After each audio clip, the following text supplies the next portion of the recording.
Glorificado seja Deus. Meus irmãos, a paz do Senhor. Deus é bom. Eu quero agradecer pelo convite de nessa manhã estar aqui com os irmãos amados para juntos compartilharmos uma porção da poderosa palavra de Deus. Ao nosso querido pastor Marcos, obrigado pelo convite. E muito a nossa alma ansiava estar aqui com os irmãos nesta manhã. E graças a Deus nós chegamos. Irmãos, por gentileza, você que trouxe um exemplar da Bíblia, abra sua Bíblia, por favor, em Abacuque, profeta Abacuque, capítulo 3. Nós vamos estar lendo o versículo de número 1 e o versículo de número 19, onde está inserida a palavra que o Senhor colocou em meu coração para vos ministrar nesta manhã. Tenho certeza que Deus, Ele irá falar a sua vida, assim como Ele tem falado com a minha vida. Então a minha alma, ela se regozija nesta manhã. Eu congrego na Assembleia de Deus, no Ministério de Cordovil. Minha congregação fica em Vigário Geral. E é a primeira vez que eu prego na Igreja Marca de Cristo. E já ansiava muito o meu coração, porque nós temos um contato com o pastor Léo Apicelo, né, lá da Vila da Penha. E nós já temos uma admiração pelo trabalho que os irmãos fazem nesta área social, né? É um trabalho que ele é uma referência para nós que também trabalhamos com missões. Então, e muito meu coração desejava. Então, uma honra, tá, irmãos, estar aqui com vocês nesta manhã. Eu sou servo, eu quero servir aqui de bom coração. Quero que os momentos que nós estaremos ministrando a palavra de Deus aqui sejam de grande utilidade para a tua vida nesta manhã. Meu propósito é ser boca de Deus para a tua vida. Quem achou, por favor, diga amém. Abacuque 3, versículo 1, nos diz assim: oração do profeta Abacuque sob a forma de canto.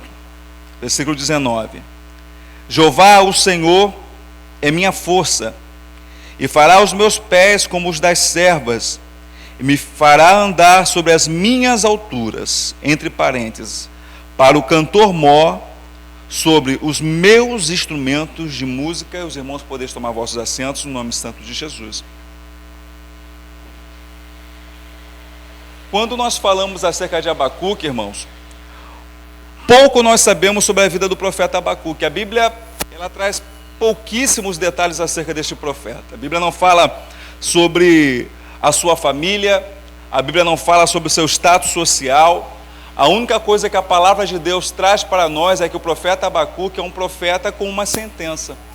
Abacuque provavelmente ele tenha profetizado no reinado do sul, lá em Judá. E quando nós analisamos a vida do profeta Abacuque, nós vemos que o seu livro, ele se inicia com o profeta fazendo alguns questionamentos para Deus. Nesta manhã eu quero trazer uma palavra ao seu coração debaixo de um tema. O tema que eu quero compartilhar contigo nesta manhã é o que fazer quando as coisas não fazem sentido. O que fazer quando as coisas não fazem sentido? Por que razão nós compartilhamos este tema contigo nesta manhã? O primeiro questionamento do profeta Abacuque é que Abacuque ele questiona ao Senhor sobre a iniquidade, a violência que Judá estava cometendo contra o Senhor Deus Todo-Poderoso. E quando Abacuque ele faz esse questionamento para com Deus, a resposta que Deus dá a Abacuque é completamente contrária àquilo que ele esperava. Ele esperava que Deus desse a ele uma resposta, e Deus lhe dá uma resposta completamente contrária àquilo que o profeta Abacuque estava esperando. Deus, ele disse para Abacuque que levantaria os caldeus para poder punir os pecados de Judá.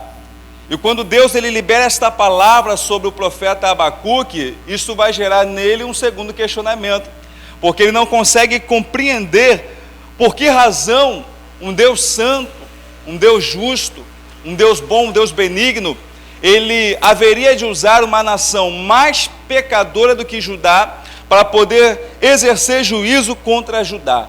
Então, diante desta palavra de Deus para Abacuque, aquilo que o Senhor fala para ele não faz sentido nenhum para o profeta. E na nossa vida é exatamente isso, irmãos. Às vezes nós esperamos que o Senhor ele fale alguma coisa conosco, e o que Deus fala para a gente é completamente diferente das nossas expectativas.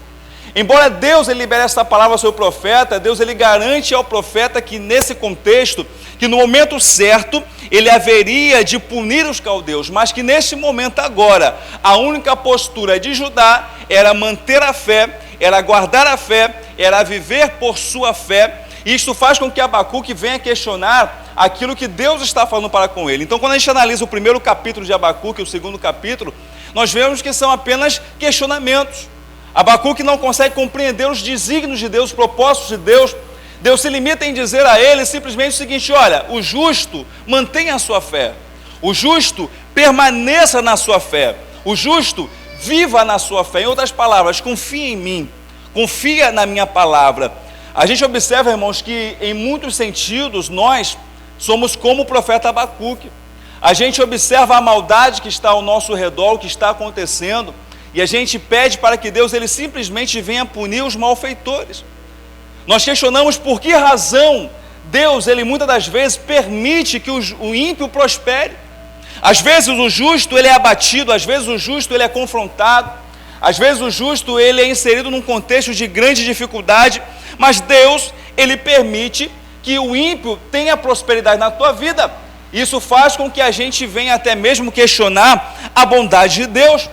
Por mais que a gente tente entender coisas desse tipo, irmãos, não faz sentido algum.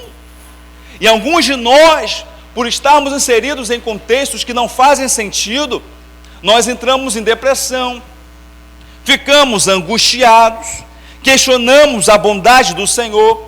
Mas quando nós analisamos a oração do profeta Abacuque em forma de cântico, por mais que a gente pense que Deus não se importa, a gente aprende que Deus se importa sim. Por mais que a situação pareça ser sem esperança, Deus nos mostra que pode parecer sem esperança, mas Deus traz ao nosso coração convicção que há esperança sim para qualquer problema que nós venhamos estar enfrentando. Então, irmãos, o que fazer diante de um cenário como este?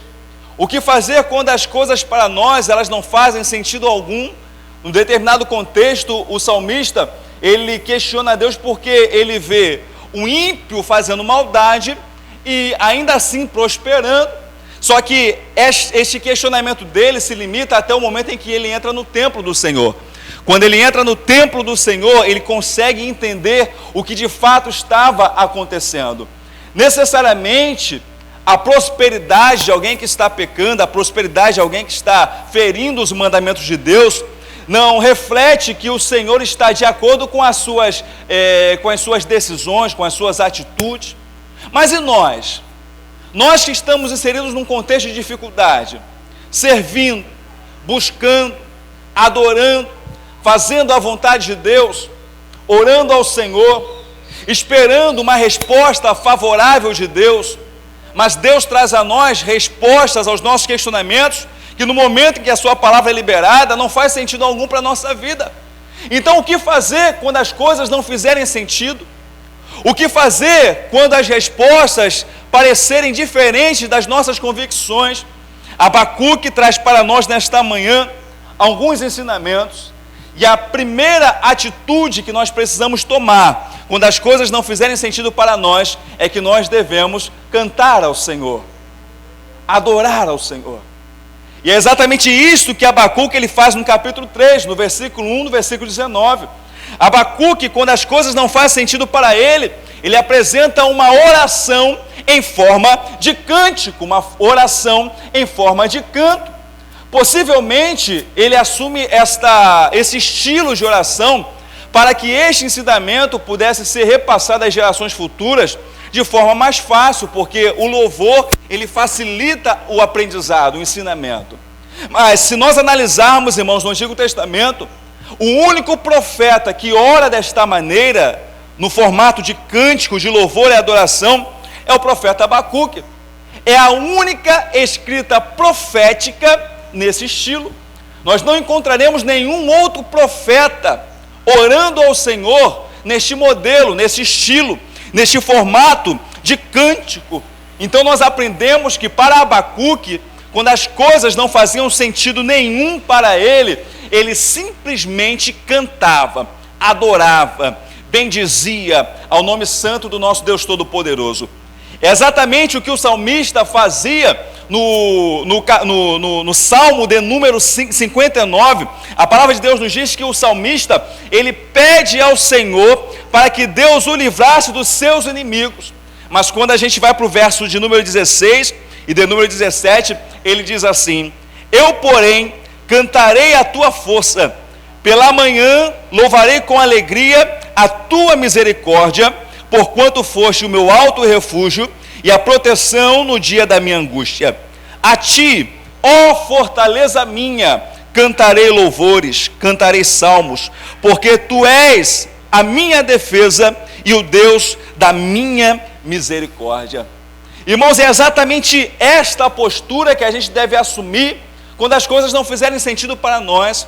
Quando a gente abre a palavra do Senhor, lá em Atos dos Apóstolos, capítulo de número 16, no versículo de número 25, a gente se depara numa cena completamente desfavorável aos homens que estavam inseridos naquele contexto. Paulo e Silas são aprisionados porque simplesmente estavam fazendo a vontade do Senhor. Estão num contexto de obediência, estão num contexto onde eles acataram a vontade de Deus, mas ainda assim, Deus permite que eles passem por um momento de dificuldade. A Bíblia nos fala que alguns homens pegam Paulo e Silas, prendem Paulo e Silas num tronco, batem de forma muito cruel nesses homens de Deus, estão com seu corpo tomado de chagas, sangrando, sofrendo, atribulados dentro de si. Mas a palavra do Senhor nos afirma em Atos, capítulo 16, versículo 25, que perto da meia-noite, aleluia, eles tomam uma decisão completamente contrária à lógica do homem, porque o mais fácil naquele contexto era reclamar, o mais fácil naquele contexto era murmurar, o mais fácil naquele contexto era não compreender o que estava acontecendo, porque não faz sentido o que eles estão passando. Estamos sofrendo porque fomos obedientes, estamos sofrendo porque estávamos debaixo de um mandamento, estamos sofrendo porque estávamos fazendo a vontade do Senhor, mas perto da meia-noite, irmãos, ao invés de murmurarem, ao invés de reclamarem, ao invés de questionarem ao Senhor, eles decidem fazer algo inesperado. Um vira para o outro e diz: o que é que nós vamos fazer? Nós vamos reclamar das nossas feridas? Nós vamos reclamar das nossas chagas? Nós vamos reclamar das nossas dores? Nós vamos reclamar da bondade de Deus, questionar a fidelidade do nosso Senhor? Não. O que é que nós vamos fazer? Vamos louvar ao Senhor, vamos cantar um hino de louvor a Deus. Meia-noite, irmãos, todos estavam se preparando para dormir, mas estes dois homens de Deus começam a elevar aos céus cânticos espirituais. Aí começa a acontecer um movimento na terra, e o primeiro movimento que acontece na terra é que os presos ficam atentos ao louvor daqueles homens. Irmãos, o que estava tomando conta do coração daqueles homens presos, talvez aqueles homens presos estavam depressivos, angustiados por toda a situação, mas o louvor daqueles homens causa um estranhamento nesses presos que estão ouvindo os servos do Senhor louvar. E à medida que os servos de Deus começam a louvar, a bendizer, a exaltar o nome santo do Deus Todo-Poderoso, a Bíblia diz que um terremoto começa a tomar conta do lugar onde eles estavam. A parede da cadeia começa a balançar, aleluia, e as cadeias dos servos do Senhor caem por terra, as prisões são abertas. Ei, eu não sei o momento que você está vivendo na sua vida, mas se você não está entendendo o que está acontecendo com você, ei, comece a adorar, comece a bendizer, porque à medida que você adora o Senhor, o sobrenatural começa a se manifestar na sua vida, e coisas que estão presas na sua vida pelo poder de Deus, liberadas para você. À medida que você louva, Deus abre cadeias. À medida que Deus louva, Deus dá resposta aos teus questionamentos. À medida que você louva, Deus traz solução para a sua vida. Quando você não entendeu o que está acontecendo, cante, adore, exalte, bendiga ao santo nome do Senhor. Irmãos, tem dia nas nossas vidas que a gente questiona a nossa fé, e a única coisa que sobra para nós, às vezes, é uma oração presa na garganta, uma lágrima depositada no canto dos nossos olhos, e a única coisa que a gente quer fazer é encontrar um cantinho na nossa casa para poder louvar a Deus. Aí a gente vai lá, se prostra e começa a louvar a Deus. E às vezes a gente se limita a dizer assim para Deus: Senhor, Eu nasci para te chamar de Deus, eu nasci para te chamar de Pai, andar do teu lado, aleluia. Senhor, desde o ventre da minha mãe, eu sou povo exclusivo teu, aleluia.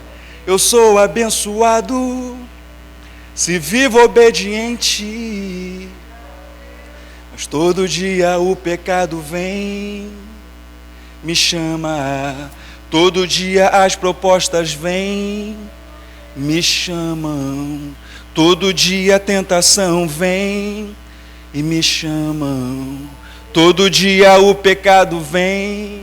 Aí quando o diabo pensa que vai calar a gente ergue a voz e diz: mas eu escolho Deus, eu escolho ser amigo de Deus, eu escolho Cristo todo dia, morri para minha vida e agora vivo a vida de Deus. Mas eu escolho Deus, eu escolho ser amigo de Deus, eu escolho Cristo todo dia, já morri para minha vida, agora vivo a vida de Deus. Às vezes o que sobra é isso, irmãos. O diabo, ele pensa que vai calar a nossa voz, mas todo dia a gente decide escolher Deus. O diabo pensa que a tentação fará com que a gente volte para o nosso velho homem, que os nossos questionamentos, a nossa dificuldade em entender o que está acontecendo, fará com que a gente recue e volte para trás. Mas é uma decisão diária que a gente precisa tomar, porque a gente confia, irmãos, que por mais que a situação que a gente esteja vivendo tenha saído do nosso controle, pode ter saído do meu controle, pode ter saído do teu controle, mas permanece no controle de Deus. Deus sabe aonde você está, Deus sabe exatamente o que está acontecendo na tua vida. Deus não perdeu o controle da tua situação, Ele tem o seu propósito. Então, quando a gente não sabe o que fazer, pelo fato das coisas não fizerem sentido, olhe ao Senhor, adore ao Senhor, cante ao Senhor. E esta é a segunda atitude que o profeta Abacuque toma, porque ele não sabia o que estava acontecendo. Ele tem apenas queixas, tem apenas reclamações. Então, ele, ao invés de simplesmente cantar, ele também assume uma postura de oração. Quando a gente analisa o capítulo 1 do profeta Abacuque, irmãos, a gente vê que o profeta Abacuque, ele está questionando ao Senhor. No capítulo 2 também ele questiona ao Senhor. Mas no capítulo 3, o profeta, ele começa a orar ao Senhor, em forma de adoração, em forma de cântico. E esta oração do profeta Abacuque, ela é centrada em dois pedidos. O primeiro pedido do profeta Abacuque é um pedido centrado em Deus. O segundo pedido do profeta Abacuque é um pedido centrado no homem. E quando nós analisamos esse pedido centrado em Deus, nós vemos que o propósito do profeta Abacuque é pedir para que o Senhor faça com que a sua glória seja revelada. Mesmo sem entender o que Deus iria fazer, mesmo sem entender o que Deus havia prometido fazer, Abacuque, ele temia a Deus de forma tão profunda, ele temia a Deus tão suficientemente, irmãos, que ele sabia que independente do que Deus fosse fazer, tudo resultaria na glória do santo e bendito nome do Senhor. Independente daquilo que Deus iria fazer, quer seja Deus viesse manifestar a sua bondade, quer Deus viesse manifestar a sua ira, embora não fosse uma oração fácil, Abacuque, ele fala com o Senhor o seguinte: Senhor, ainda que a tua vontade seja exercer juízo, ainda que a tua vontade seja manifestar a sua ira, eu confio em ti e tenho a certeza que na tua ira, Senhor, pelo menos o Senhor venha se lembrar da tua misericórdia. Irmãos, percebam o seguinte: mesmo ele sabendo que Deus viria com poder, com grande fúria contra aquela nação de Judá para poder corrigir Judá, ainda assim ele tem a sensibilidade de pedir ao Senhor para que na ira do Senhor, o Senhor viesse se lembrar da misericórdia. E é exatamente essa misericórdia, irmão, que não faz que a gente venha a ser consumido. Esta é a oração do profeta Abacuque centrada em Deus, mas quando o profeta Abacuque ele faz uma oração centrada no homem, a gente percebe que ele não pede ao Senhor para livrar Judá dos seus juízos, mas ele pede para que o Senhor torne esta situação numa situação didática, a fim de que Judá venha compreender aquilo que Deus estava fazendo. E é exatamente isso que a gente precisa entender. Nós não podemos esperar que Deus venha nos impedir de passarmos por situações difíceis, mas o que nós precisamos entender, o que nós precisamos esperar, é que no momento de uma situação difícil, a misericórdia do Senhor nos cercará, a misericórdia do Senhor nos acompanhará. E quando nós paramos para entender a nossa vida, irmãos, se não fosse a misericórdia, há muito que nós já teríamos perecido na nossa vida. É a misericórdia que nos livra, é a misericórdia que nos mantém de pé, é a misericórdia que nos restaura, é a misericórdia que nos dá a oportunidade de acordarmos todos os dias de manhã e vivemos um novo momento na nossa vida. Se não fosse a misericórdia do Senhor, se não fossem as misericórdias de Deus, quando nós paramos para analisar a diferença entre misericórdia e graça, nós aprendemos que na graça Deus dá a nós aquilo que nós não merecemos, mas na misericórdia Deus deixa de dar a nós tudo aquilo que nós merecemos. Nós não merecemos ser salvos, somos salvos pela graça. Nós não merecemos a bondade, mas a graça nos dá esse privilégio.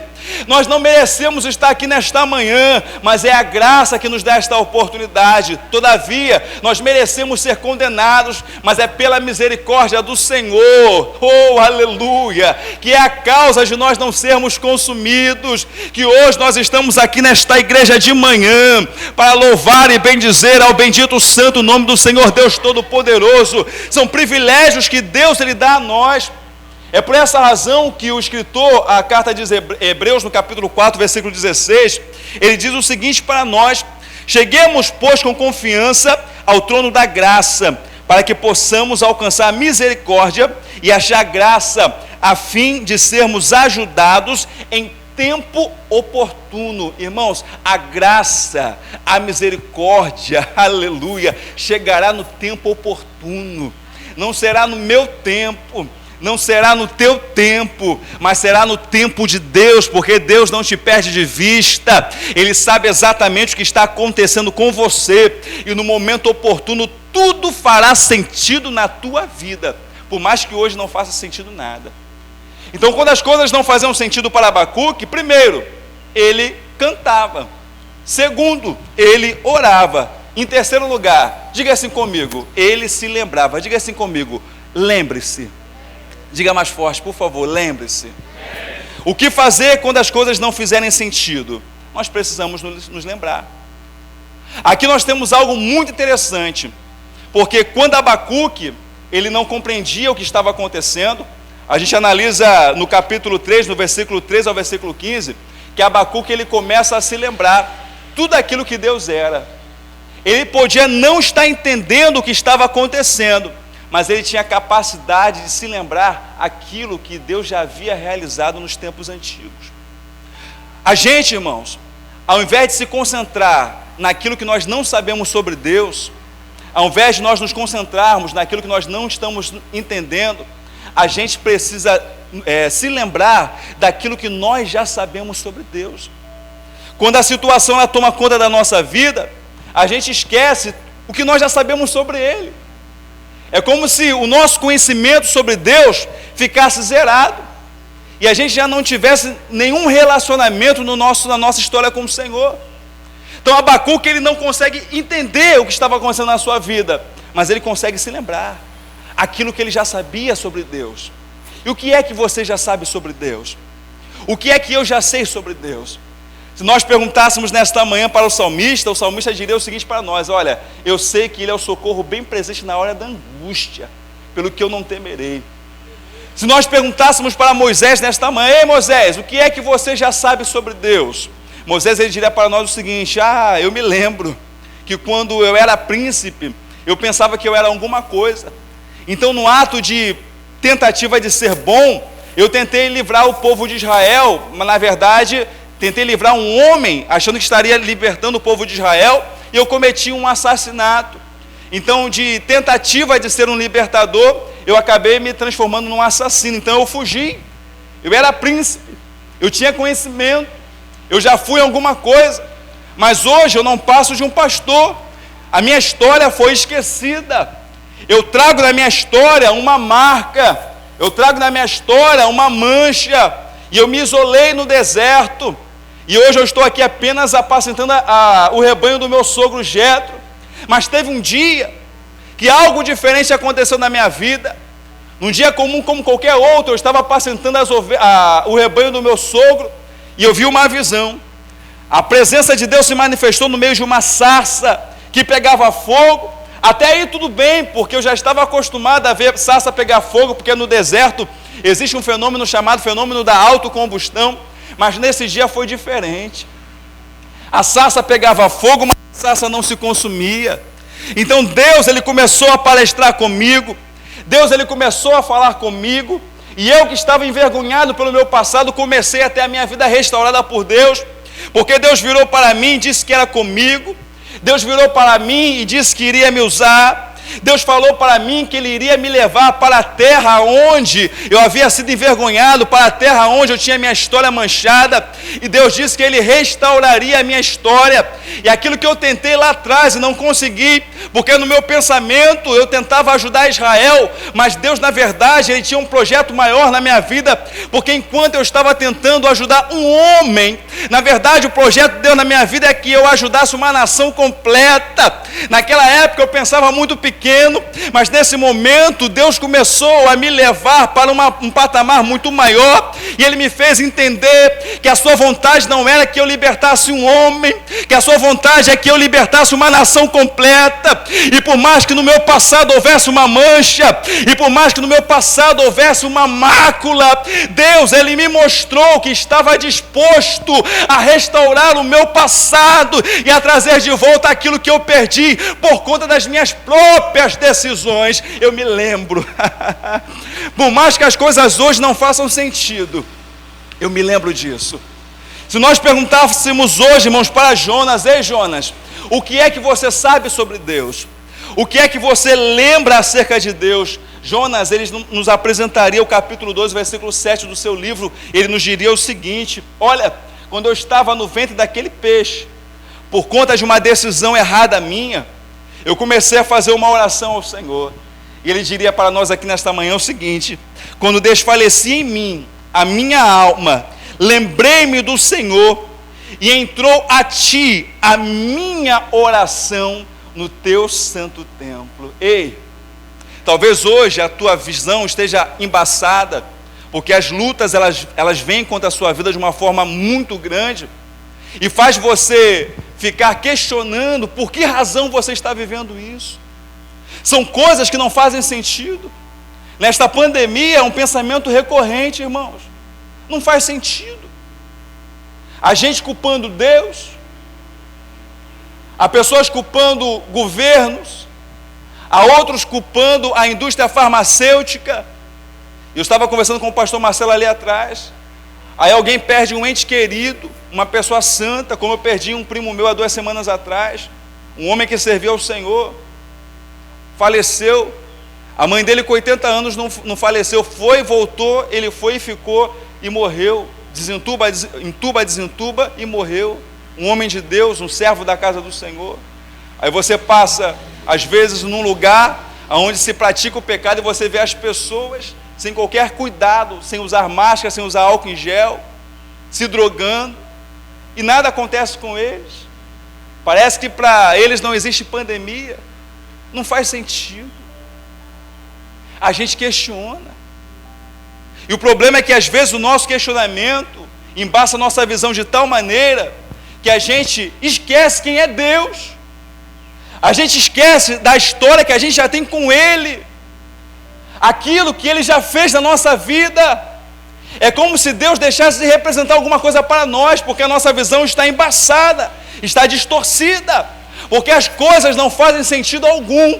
Mas quando as coisas não fizerem sentido para você, irmãos, cante ao Senhor, ore ao Senhor, e lembre-se daquilo que você já sabe sobre Deus. Ao invés de você se concentrar naquilo que você não entende, se concentre naquilo que você já sabe. Quem é Deus para você? Deus é bom. Quem é Deus para você? É maravilhoso. Quem é Deus para você? É Deus de misericórdia. Quem é Deus para você? É Deus de bondade. Quem é Deus para você? É o Deus que te resgatou do lamaçal do pecado. Quando eu me lembro que Deus representa para mim, eu vou para muitos anos atrás, quando diziam para mim o seguinte: olha, você não vai ter futuro, o futuro para você é morrer, você não passa de um valentão, valentão morre com a boca cheia de formiga. E a minha vizinhança dizia o seguinte: esse menino, o apelido dele é o terrorzinho de vigário, é o que diziam para mim. As mães não deixavam os filhos ficarem comigo e diziam assim para mim: só tem dois destinos para você, ou você vai virar bandido, ou você vai ficar maluco. Irmãos, louvado seja o nome do Senhor. A única coisa que eu faço hoje é roubar almas do inferno. Como não se lembrar de um Deus como esse, irmãos? Um Deus que restaura, um Deus que levanta, um Deus que trabalha, um Deus que prospera as nossas vidas. Nos momentos mais difíceis da minha vida, eu entrava no meu quarto para orar ao Senhor, e orava a Deus, pedindo ao Senhor para que o Senhor me desse uma palavra, e Deus sempre me dava uma palavra. Operava o impossível na minha vida. Eu me lembro como se fosse hoje. O meu sonho sempre foi servir ao quartel, sempre foi. Trabalhava num aviário lá em Paciência.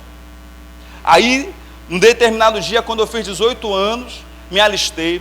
Quando passei pelo exame médico, por causa de uma obturação no meu dente, que havia caído, os dentes perfeitos, mas uma obturação caiu, o médico da junta médica colocou assim no meu certificado: julgado, inspecionado no exame de saúde, julgado incapaz para o serviço militar. Irmãos, as minhas expectativas caíram por terra, porque eu passava fome, tinha necessidade na minha casa, e a minha esperança era ser militar, era o meu sonho, era o sonho de criança, e agora o sonho caiu por terra, mas caiu por terra da pior forma. Alguém colocando um certificado no CAM, dizendo o seguinte: julgado incapaz para o serviço militar. Irmãos, eu tentei buscar quem pudesse me ajudar, porque não fazia sentido aquilo. Eu havia me preparado para aquilo, era o meu momento. Eu não aguentava mais trabalhar naquele aviário que eu trabalhava. Eu morava em Vigário Geral, trabalhava em Paciência, eu ia praticamente grudado no ônibus. Eu dormia em Vigário Geral, acordava em Paciência. Para você ter ideia, irmãos, a primeira vez que eu li a Bíblia toda foi no ônibus, indo para Paciência. Eu acho que eu li em duas sentadas, porque é tão longe, não é verdade? Então eu li a Bíblia todo dia no ônibus. Eu terminei de ler a Bíblia toda dentro de um ônibus, e se eu não me engano era um ônibus 380 na época. E quando eu recebi essa notícia, o meu mundo ele caiu por terra, nada fazia mais sentido para mim. Eu passei o dia sem tomar café, eu passei o dia sem almoçar, fui atrás de todo mundo que pudesse me ajudar. Irmãos, ninguém pôde me ajudar.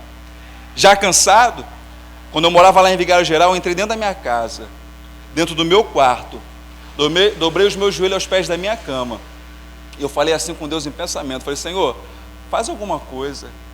Tudo bem que pode ser que não seja a tua vontade eu ser militar, Senhor, até aceito.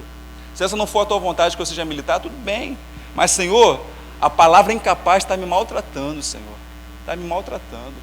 Não deixa eu me sentir incapaz, não, Senhor. Eu não sou melhor do que ninguém que estava naquela junta médica, mas eu vi gente entrar em estado pior do que eu, Senhor. Eu vi pessoas entrar com operação na barriga, costurando até o peito. O camarada entrou. Outras pessoas com óculos fundos de garrafa entraram, Senhor. E eu, uma obturação que caiu, julgado incapaz. Deus, eu não estou entendendo. Se não for a tua vontade, tudo bem, Senhor. O capitão, ele assinou o meu certificado. Mas, Senhor, tu não és capitão, tu és general.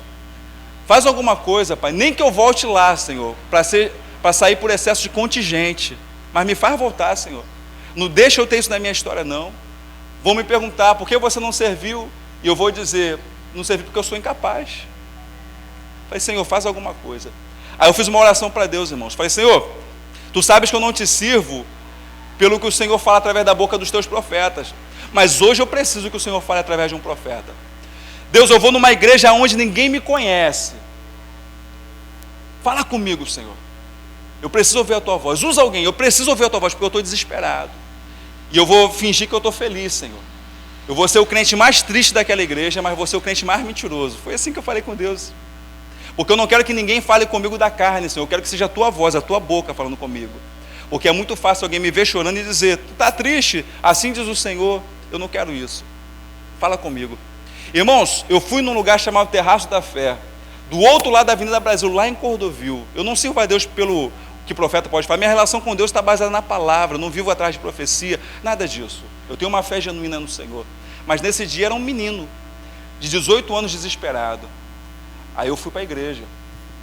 Irmãos, pensa no crente mentiroso, era eu. Todo mundo pulando, eu pulando. Eu era o crente que mais pulava. Eu era o crente que mais adorava ao Senhor. Não derramei uma lágrima, irmãos. Aí no final do culto, o irmão, né, tem gente que acredita. Nesse dia foi uma experiência que eu não tenho como questionar. O irmão, ele começou a entregar algumas revelações para algumas pessoas.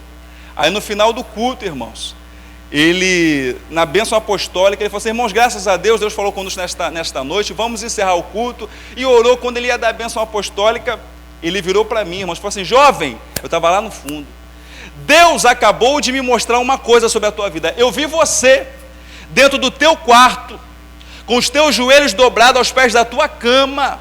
Você estava orando e chorando, pedindo ao Senhor uma vitória. Moço, grande foi o teu diálogo com Deus.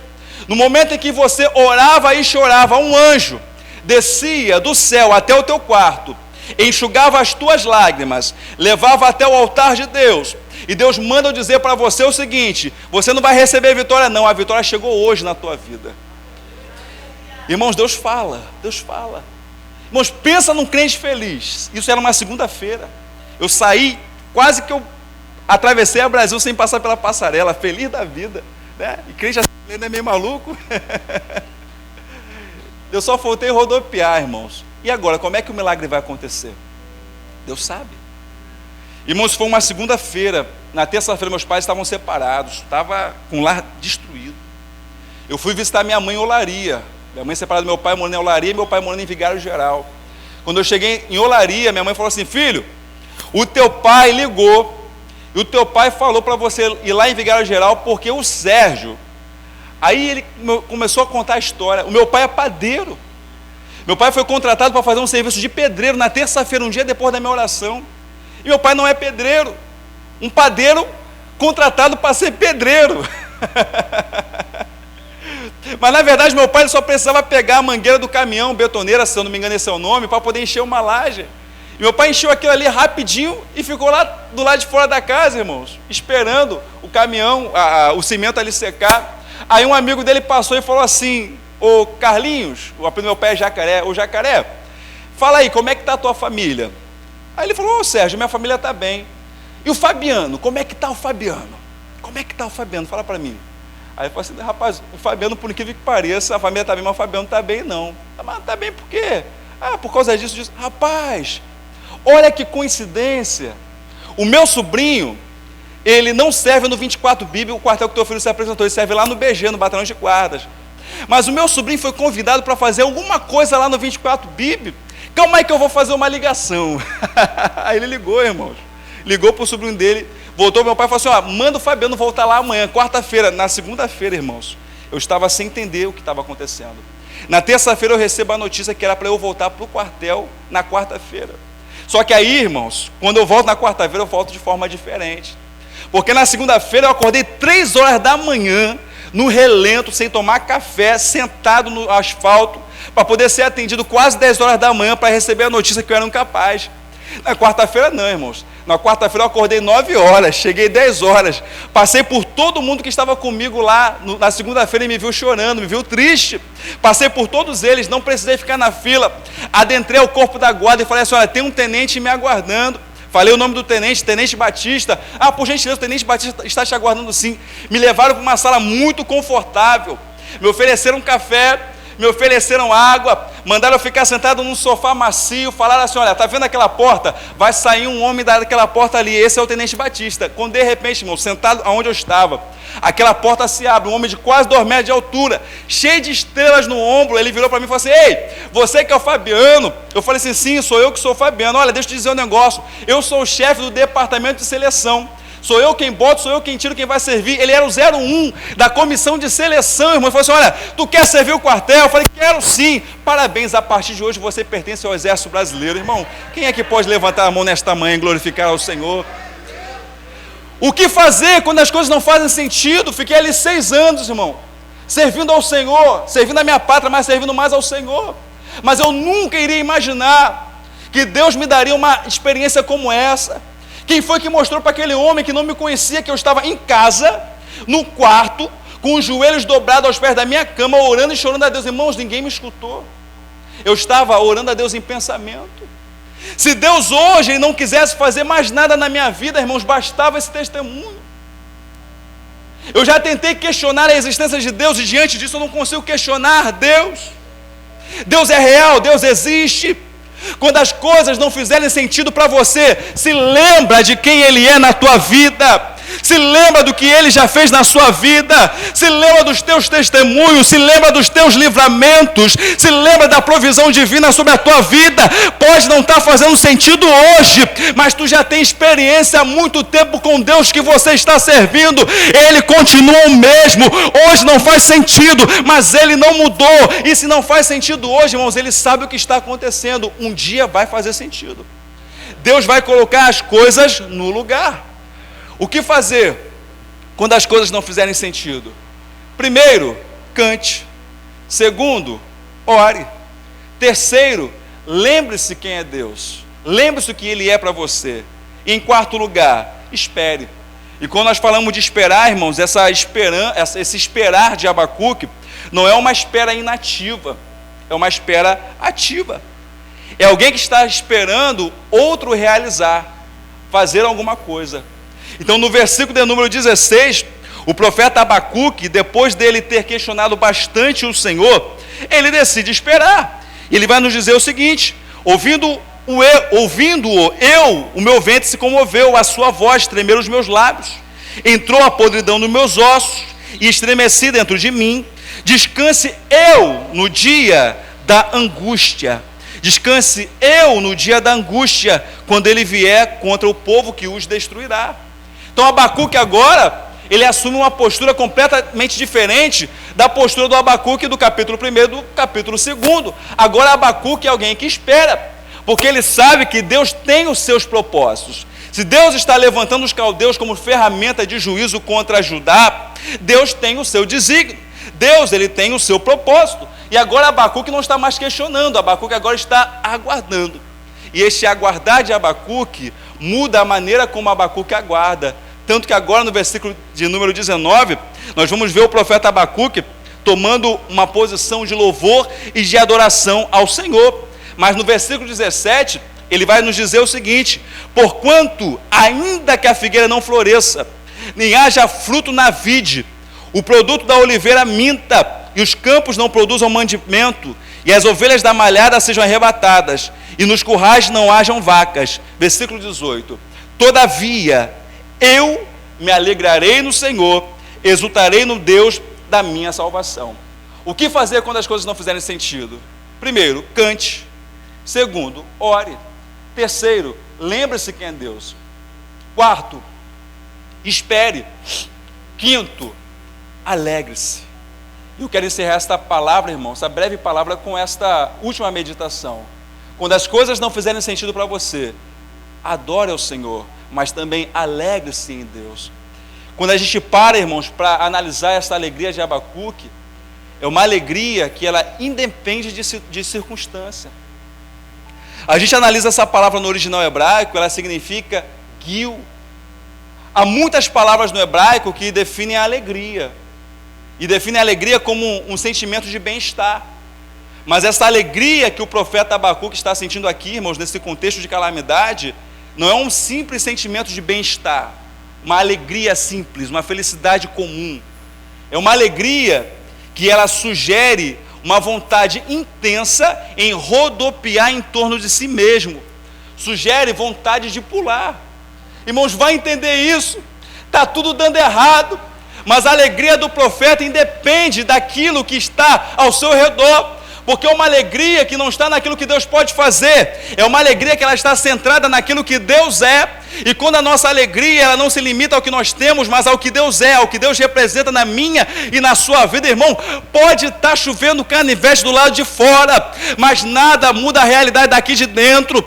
Do lado de fora terremoto, do lado de fora maremoto, do lado de fora dificuldade, mas aqui dentro paz, tranquilidade, confiança, alegria. Não é um simples sentimento de bem-estar, mas uma alegria que dará a mim e a você vontade de pular, vontade de rodopiar intensamente em torno de si mesmo, porque a nossa alegria é o Senhor da nossa salvação.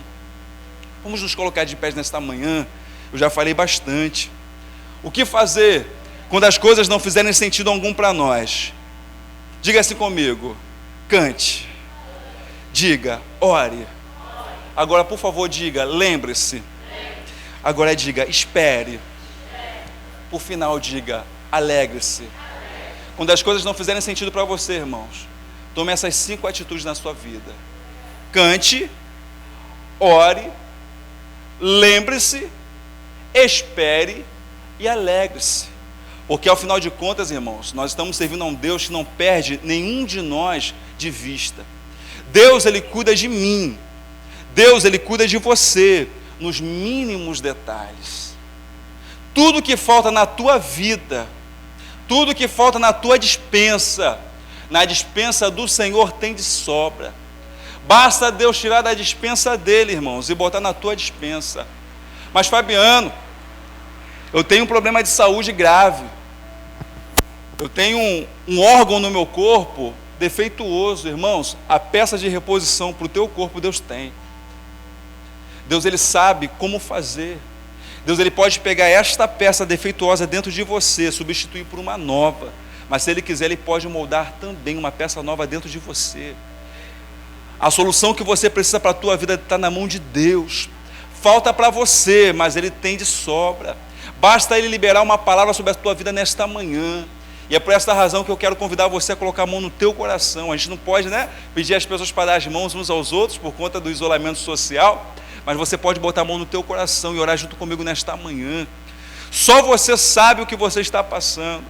Talvez você tenha se identificado com o meu testemunho e você hoje seja o Fabiano lá de trás, de mais de 20 anos atrás, o crente que está fingindo que está feliz, está com um sorriso no rosto para ninguém ver a tristeza da tua alma, mas Deus, Ele enxergou aí dentro.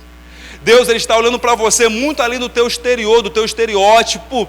Talvez você tenha sorriso nos lábios, mas tribulação na mente, angústia no coração, intranquilidade na alma. Deus está olhando do lado de dentro, e Deus há de trabalhar na tua vida do lado de dentro para fora, trabalhar nos teus sentimentos, essa angústia que você sente, essa tristeza que assola a tua alma. Talvez você esteja como eu, lá atrás, sem entender o que está acontecendo, mas fique na presença, permaneça na presença, mantenha a tua fé, mantenha a tua confiança, porque na hora certa as coisas farão sentido, e você vai entrar por esta casa pulando, exaltando, bendizendo ao sacrossanto nome do Senhor, porque Deus, Ele é bom para mim, mas Deus também é bom para você. Pai de amor, Deus de bondade, Deus de misericórdia, na tua presença nós nos colocamos uma vez mais, Senhor. Nós te glorificamos pela tua presença sobre nós, Pai, e em nós. Pai, a tua palavra ela foi pregada, Senhor. Muitos de nós, nesta manhã, talvez estejamos como o profeta Abacuque, sem compreender o que está acontecendo, porque as coisas não fazem sentido nenhum para a nossa vida. Pai, mas nós aprendemos aqui nesta palavra, nesta manhã, Pai, que nós precisamos ter 5 atitudes. Deus, nós precisamos cantar. Pai, nós precisamos aprender a cantar em meio à prova. Deus, nós precisamos cantar em meio à dor, em meio ao sofrimento, Pai. Mas nem todos conseguem cantar em meio à dor. Ah, Senhor, então para aqueles que não conseguem cantar, Pai, nós podemos orar, Senhor, nós podemos pedir, Senhor, nós podemos apresentar as nossas queixas no Teu altar, Pai, mas tem gente aqui nesta manhã que está tão destruído por dentro, que não consegue cantar, que também não consegue, meu Senhor, orar. Ah, Pai, para aqueles que não conseguem cantar e também não conseguem orar, Pai, nós podemos nos lembrar, Senhor, já que a gente não canta, já que a gente não ora, a gente se lembra. Pai, a gente se lembra que um dia o Senhor foi bom para nós, a gente se lembra que um dia o Senhor entrou com resposta para as nossas dúvidas, Pai, a gente se lembra que um dia o Senhor nos resgatou do lamaçal do pecado. Ah, Pai, mas tem gente nesta manhã que não consegue cantar, que não consegue orar, que também não consegue se lembrar. Pai, para aqueles que não conseguem cantar, nem orar, nem se lembrar, Pai, às vezes a única coisa que sobra é esperar. esperar. Deus, eu te peço nesta manhã, rebadacandarabasub na candarábia, Pai, já que nos faltam força para cantar, já que nos falta força para orar, já que nos falta condições de nos lembrar, Pai, a única coisa que restou é esperarmos, Pai, e aquele que espera em Ti não se decepciona, aquele que espera em Ti não se ilude, porque é uma espera esperançosa. Pai, nós aguardamos, meu Senhor, na Tua presença, porque sabemos que por certo o Senhor dará, Pai, a resposta que nós estamos esperando. Pai, e após nós esperarmos em Ti, Senhor, eu tenho a certeza que tudo resultará em alegria, Pai. Pai, nos ensina a ficar alegre, mesmo quando tudo está contra nós.